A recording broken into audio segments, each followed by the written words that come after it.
Je m'appelle Étienne Carrel, j'ai 67 ans et j'ai passé presque toute ma vie à travailler de mes mains. Je suis menuisier depuis plus de 40 ans ici, à Lyon, dans la région Auvergne-Rhône-Alpes. Nous étions en octobre 2025 et l'automne commençait déjà à rafraîchir l'air lyonnais. Je construisais des terrasses, des vérandas, parfois même des extensions entières pour des maisons. Mes mains étaient couvertes de callosité. Mon dos me lançait presque chaque matin. Mais je ne me suis jamais plaint.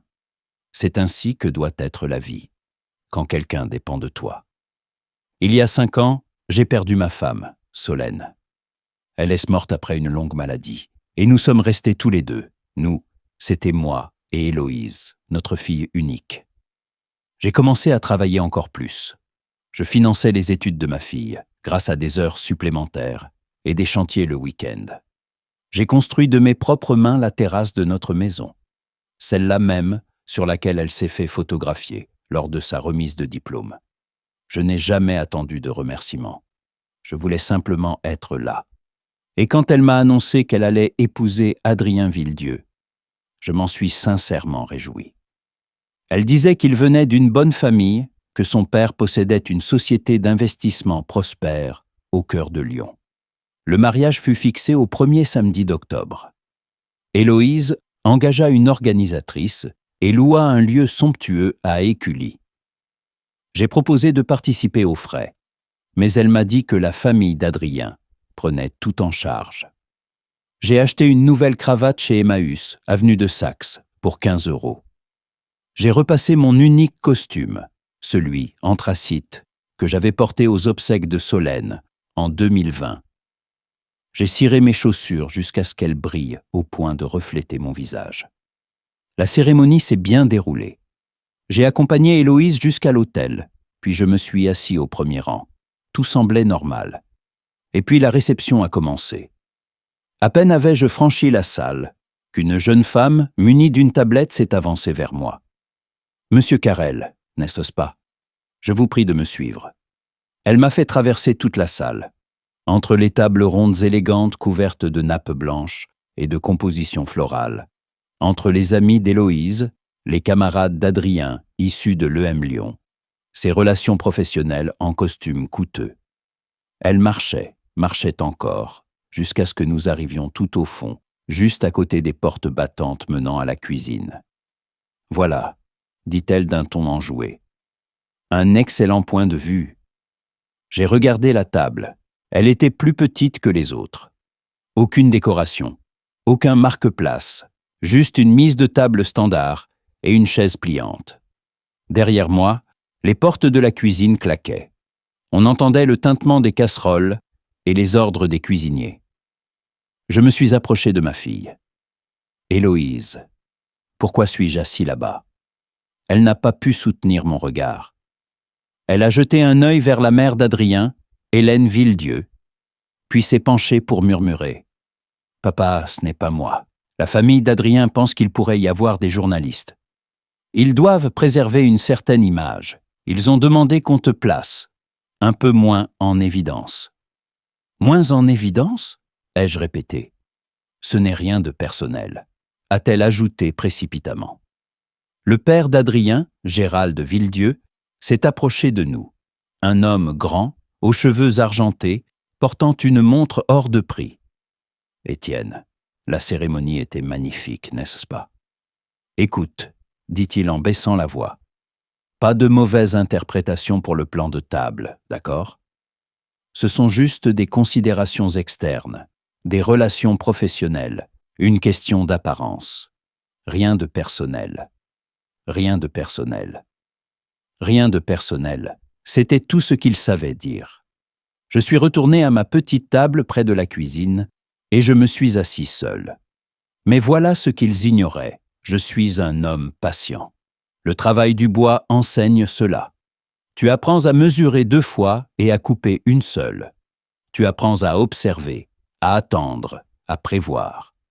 Et la vérité, c'est que j'avais anticipé tout cela.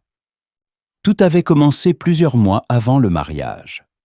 Héloïse me demandait d'éviter de mentionner mon métier en présence des parents d'Adrien. Dis simplement que tu travailles dans le bâtiment, disait-elle.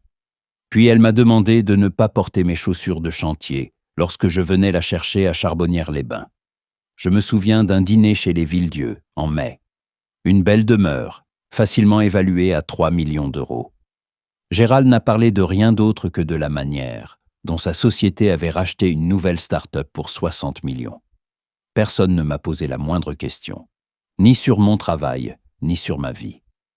Plus tard, Héloïse m'a tiré à l'écart. « Papa, quand tu es ici, mieux vaut écouter. Ils n'ont pas l'habitude des gens d'autres milieux. » Je n'ai pas répliqué.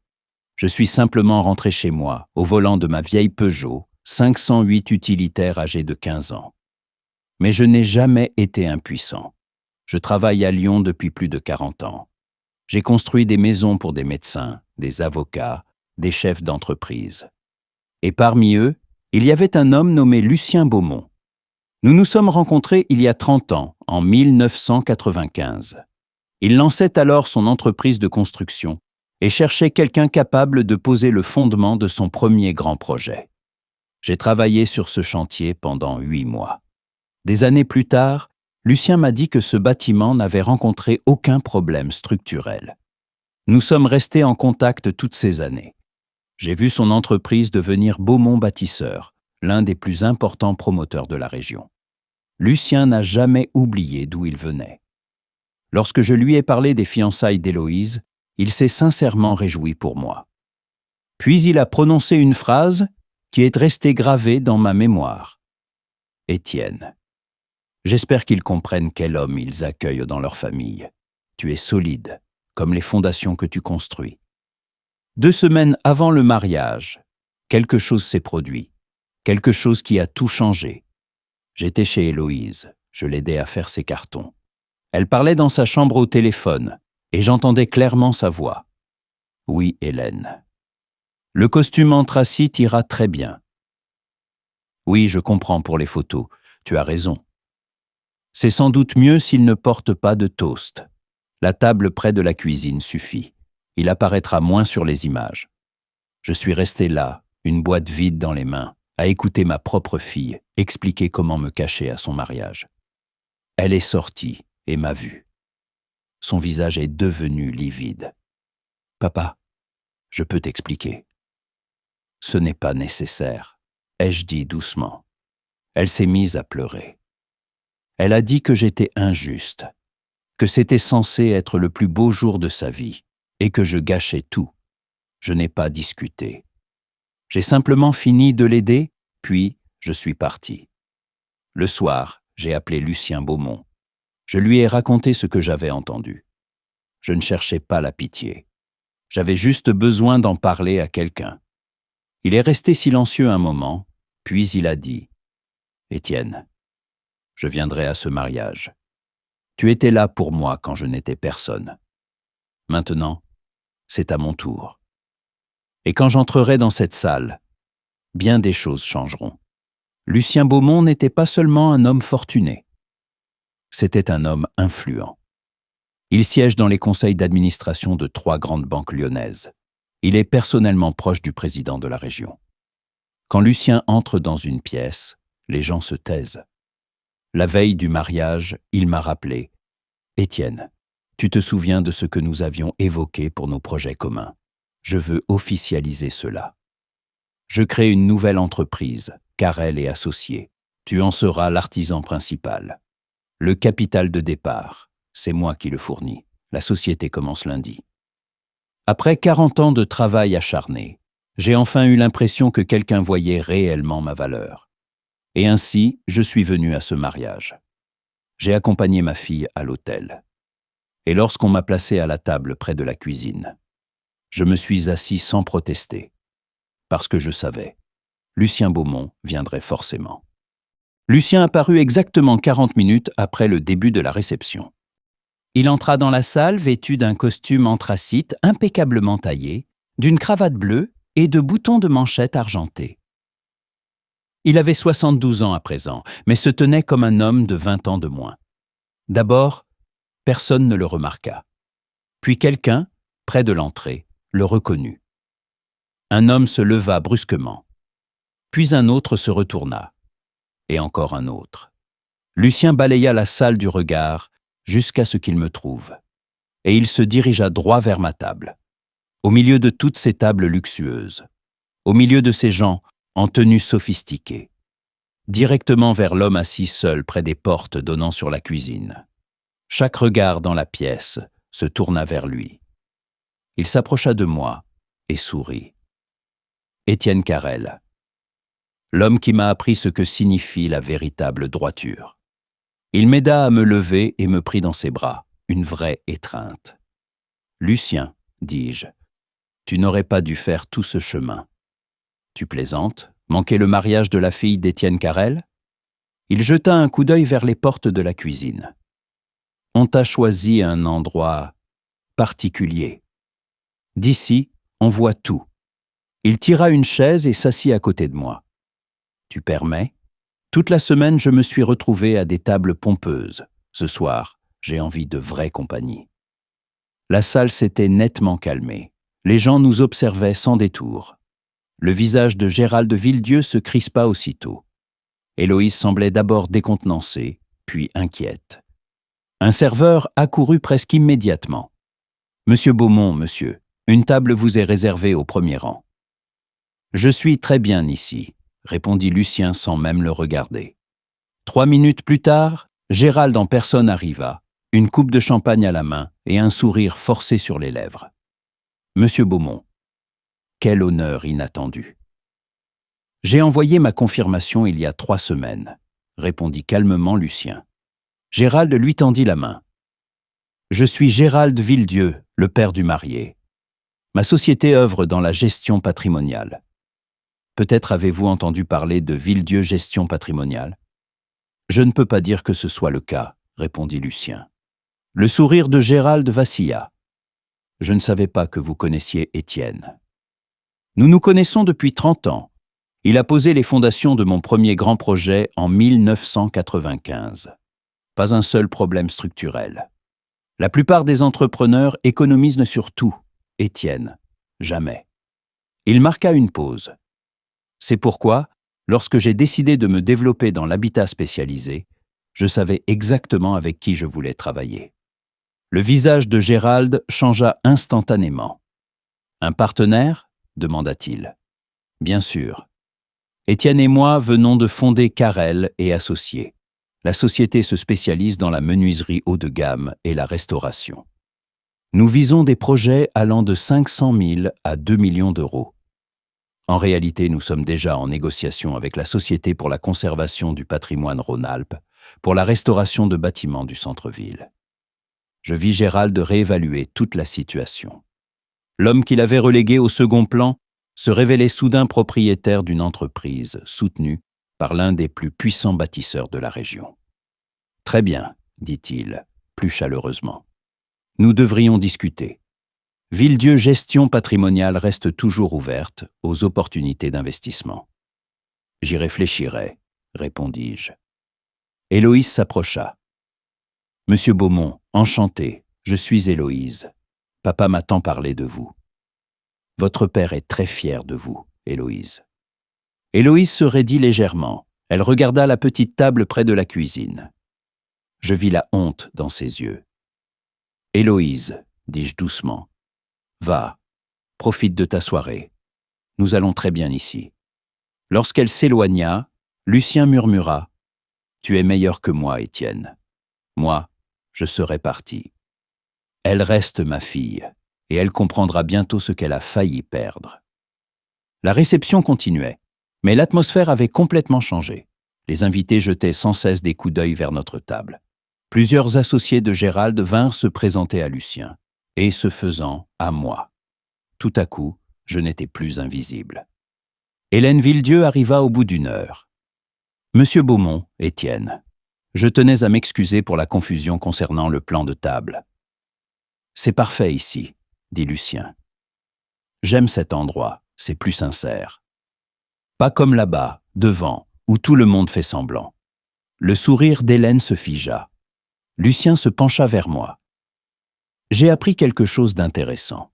L'autorité des marchés financiers s'intéresse à la société des Villedieu. Rien d'officiel encore, mais les rumeurs circulent. Des questions sur l'évaluation de leurs actifs, peut-être même sur des rendements un peu trop embellis pour les clients.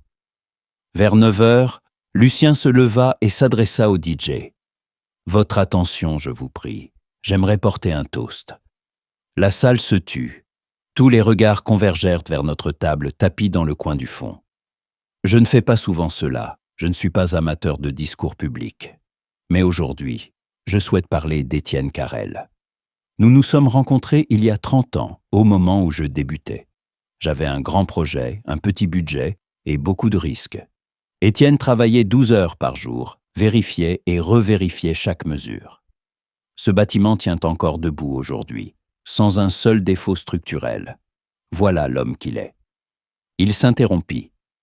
Dans ce monde, nous confondons souvent réussite et importance. Nous pensons que celui qui possède le plus grand bureau est le plus précieux. Mais la vraie valeur, c'est l'honnêteté. C'est faire son travail correctement, même lorsque personne ne regarde. Et Étienne possède cette valeur-là. Et je suis fier que, dès lundi, il soit mon partenaire dans Carrel & Associés. Nous mènerons certains des plus importants projets de restauration à Lyon dans les années à venir, y compris la rénovation de l'ancien bâtiment des douanes du centre-ville. Un contrat de 15 millions d'euros. 15 millions. Il ne m'en avait jamais parlé auparavant. Et c'est pourquoi je lève mon verre à Étienne Carrel, à l'homme qui a bâti de ses mains l'avenir de sa fille, à l'homme qui sait ce que signifie être père, et à l'homme qui, même assis ce soir près de la cuisine, a montré plus de noblesse et de dignité que bien des convives attablés là-bas, au premier rang. La salle resta silencieuse. « À Étienne », dit Lucien.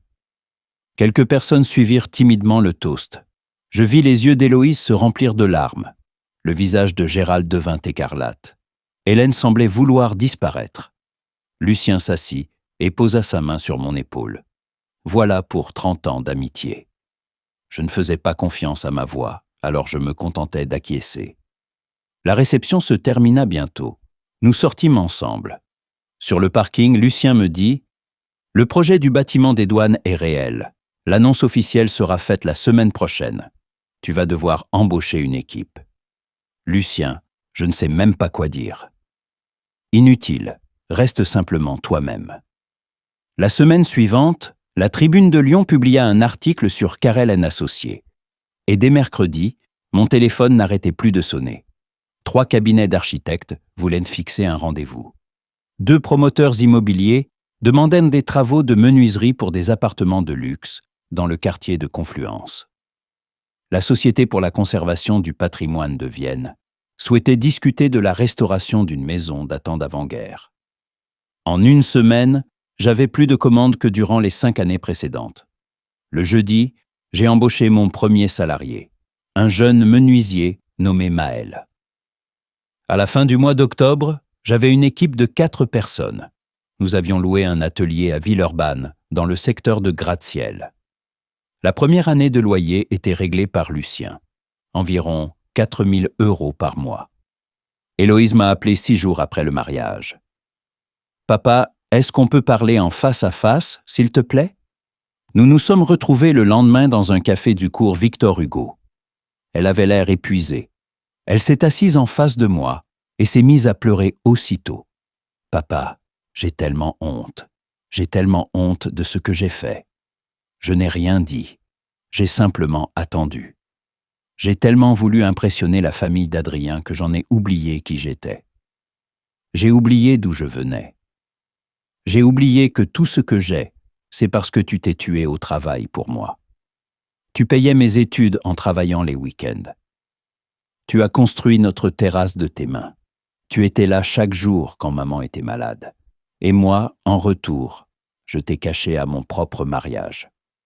Pourquoi tu as fait ça ? Demandai-je doucement. Parce que j'avais peur. Hélène parlait tout le temps d'image et de réputation. Gérald a mentionné qu'il pourrait y avoir un journaliste et que tout devait paraître d'une certaine façon. Et moi, j'ai accepté. Elle a tendu la main au-dessus de la table et a pris la mienne. J'ai besoin que tu saches qu'aujourd'hui, je vois tout. Je vois qui ils sont. La famille d'Adrien se soucie plus des apparences que des gens. et j'ai failli devenir comme eux. J'ai regardé ma fille, la femme que j'avais élevée, et j'ai vu ce que je n'avais plus vu depuis des mois. J'ai revu la petite fille qui m'aidait autrefois dans l'atelier. Je ne vais pas te mentir, Héloïse, ça fait mal.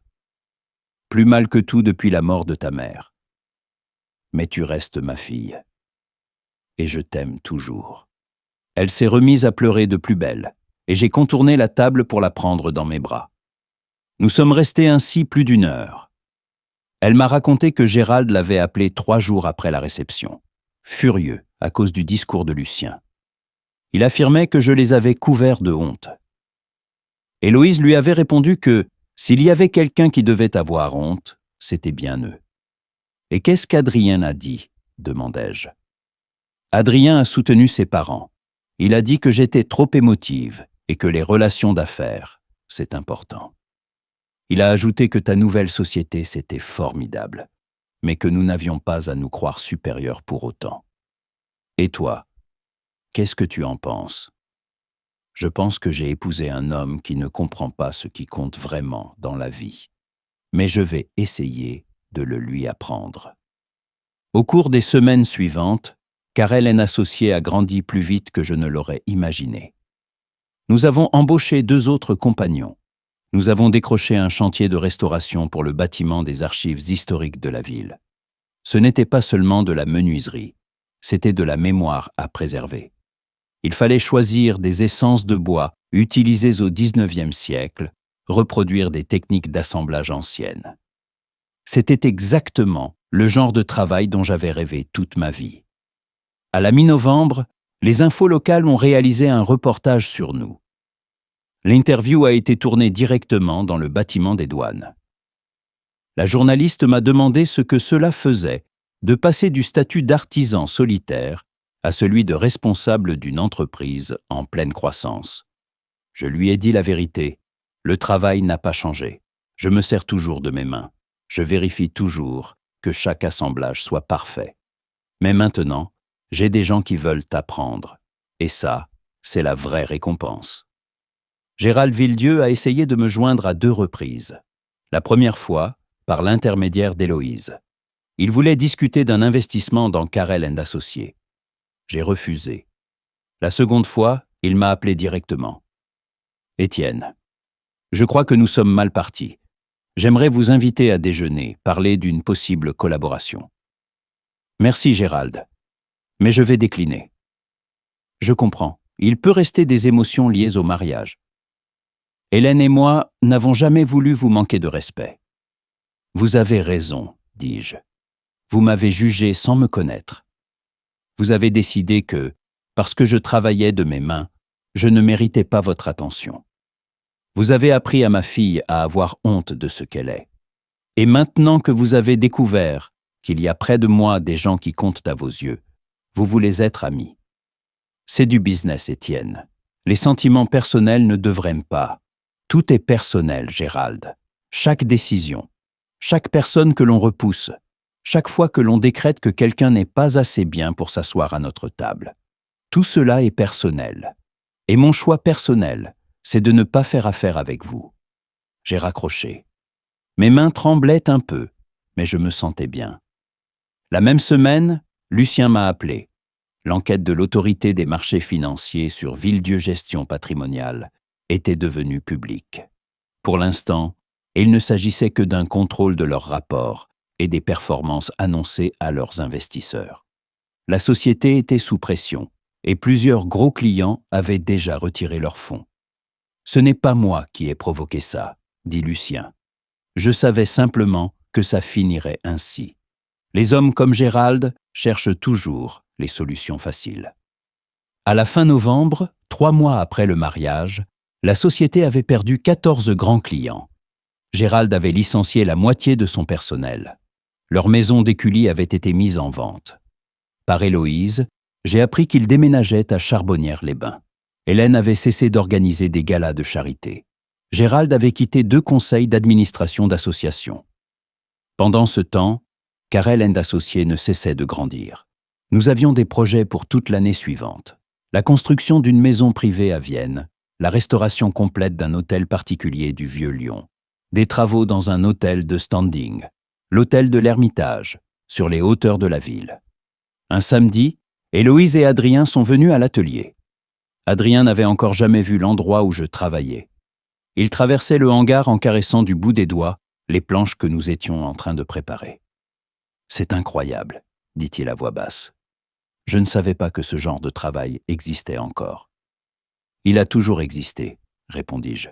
« Tu n'y avais simplement jamais prêté attention. » Il me regarda, et pour la première fois, je vis dans ses yeux quelque chose qui ressemblait à du respect. « Tu as eu raison de refuser à mon père. Ce n'est pas un homme avec qui il faut s'associer. Je commence à le comprendre moi-même. » Héloïse serra ma main. Les relations entre nous se sont améliorées. Pas parfaites, mais meilleures. Elle venait chaque semaine. Me posait des questions sur l'entreprise, sur les chantiers. Elle parlait de plus en plus souvent de sa mère. Puis elle repartait chez elle. Et moi, j'ai 67 ans. Mon dos me fait toujours souffrir le matin. Mes mains sont toujours couvertes de ces mêmes callosités dures. Mais je me réveille avec l'impatience de ce qui m'attend. J'ai une équipe de compagnons qui respectent le travail bien fait. J'ai des projets qui me mettent au défi. Et j'ai ma dignité intacte. Lucien et moi continuons de prendre un café tous les dimanches matins. Nous parlons affaires, vie, et de ce qui compte vraiment. Il dit qu'il a toujours su que j'avais ça dans le sang.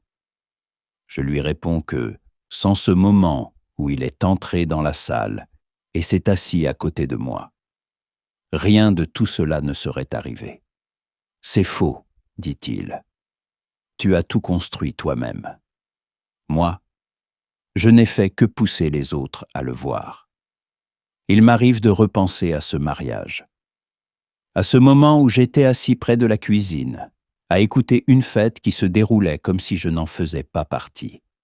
À la façon dont Héloïse fuyait mon regard. À la façon dont Gérald répétait que ce n'était rien de personnel. Ils voulaient me cacher, parce qu'ils pensaient que je n'étais pas digne de leur monde. Qu'un menuisier, avec une cravate achetée chez Emmaüs, ne rentrait pas dans leur idée de la réussite. Peut-être qu'ils avaient raison. Peut-être que je n'entre pas dans leur monde. Mais j'ai compris une chose. Ce monde-là n'est pas celui dans lequel il vaut la peine d'essayer de rentrer. Les gens qui comptent vraiment savent ce que je vaux.